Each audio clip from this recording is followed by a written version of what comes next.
The 8 News Now investigators telling you for several weeks now about a mysterious object of unknown origin that fell from the sky and crashed just near Area 51. And tonight, the public is still in the dark. So that crash was quickly covered up, both literally and figuratively. 8 News Now Chief Investigator George Knapp thinks the official story, as told by the military, is false. And we are lucky because George joins us here in the studio with more on what he's now dug up. George. Well, how quickly might the government respond to a crash of an unknown object? What happened back on September 23rd on public land outside the boundary of Area 51 is a textbook example of how crash retrievals work. And to no one's surprise, pretty much everything told to the public since then is pure fiction.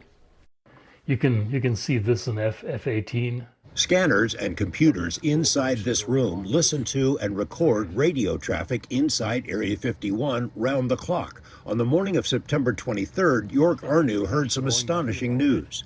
Had my cup of coffee and I'm listening to Area 51 security, and all of a sudden they get very serious. Locked down the base. Arnew learned there'd been a large but totally secret air operation in the middle of the night and that something had gone wrong.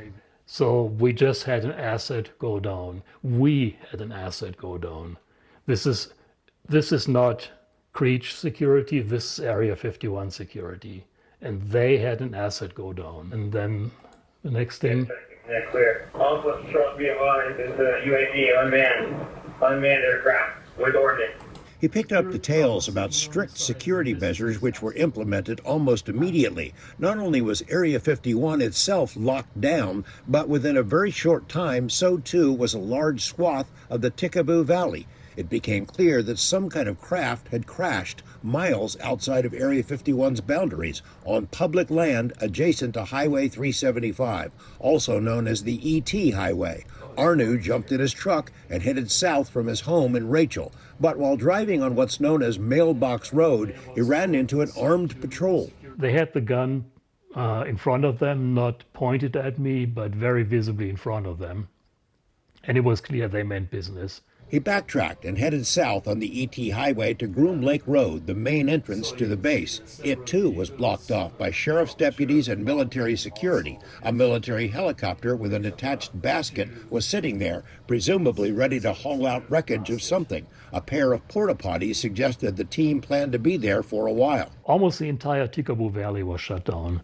At the Little Ailey Inn in Rachel, employees were in the dark about a crash, but saw the beefed-up security at closed-off roads and knew something big was unfolding.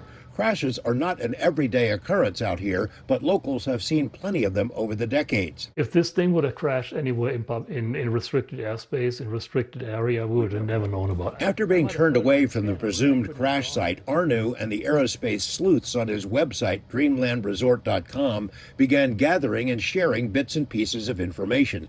The FAA had ordered the closure of airspace over a particular spot in the valley. That was a big clue. Then 4 days after the crash, the security teams vanished. Arnew went back out for a look. The Air Force had used heavy equipment to plow a dirt road across a section of desert. Arnew followed it and found what he thought was the crash site, then shared it online. That's when things got strange, even by Area 51 standards. A second wave of cleanup crews descended on the site, presumably to pick up any remaining debris, but they also used graders to cover the entire area with a thick layer of dirt, literally a cover-up. Creech Air Force Base, which is home to a fleet of Reaper drones and other UAVs, issued a statement explaining that the, quote, unmanned aircraft was one of theirs. The same statement claimed someone had been tampering with the crash site and had scattered assorted pieces from other aircraft, along with an inert training bomb. The Air Force said the FBI was investigating this alleged tampering at the site. Arnew was amused but not convinced. The only thing they could get that person for is littering on public land. That's the story. As it came from Creech and now the FBI is investigating, you think that's bogus? That's absolutely bogus. I think that was designed to make people not go there. Arnew drove back out and realized the site he first videotaped was a staging area, not the crash site. 200 yards away, the telltale burn marks on Joshua trees indicated this was where the object slammed into the earth. Both he and another aerospace explorer found pieces of who knows what, debris that came from something other than a drone, seemingly planted to confuse anyone who came looking.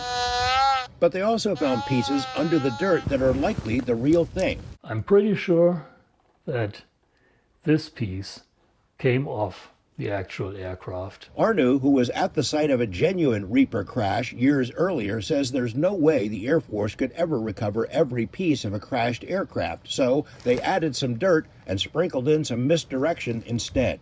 If I were them, I would probably do just that. Is there a good guess about what crashed? On the Dreamland Resort website, members, including former military and retired defense contractors, chimed in. The leading theory is that the drone was one of the latest generation of AI-controlled craft that accompany advanced fighter planes and can act independently to get the job done. The Next Generation Air Dominance project is the big thing at Area 51. So the pilot flies along and says, hey, there's a target on the ground, drone 1, go check it out, and if it's a bad guy, take care of it.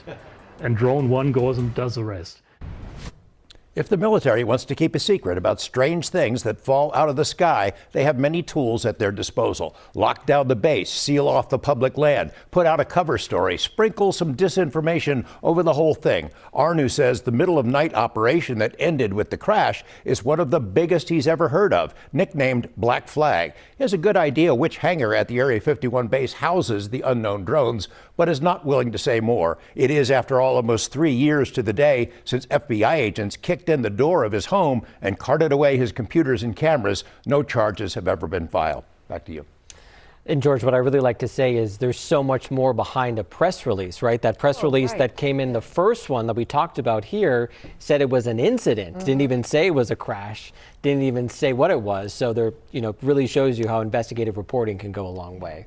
Like X-Files right in our own backyard. And George wants to take Denise and I out there on a bus tour, so we are thinking about Sign it. us up. Hey, if you missed any of that report, don't forget you can always watch all of our stories on our 8 News Now streaming channel. Yeah, you can just search 8 News Now Vegas on your smart TV to access the day's top stories, our full newscasts, additional exclusive shows like Hidden Truths and High Heels with 8 News Now investigator Vanessa Murphy. And maybe George will be in those high heels one day walking backwards. Just kidding. He has a whole shelf to himself with Yes, he videos.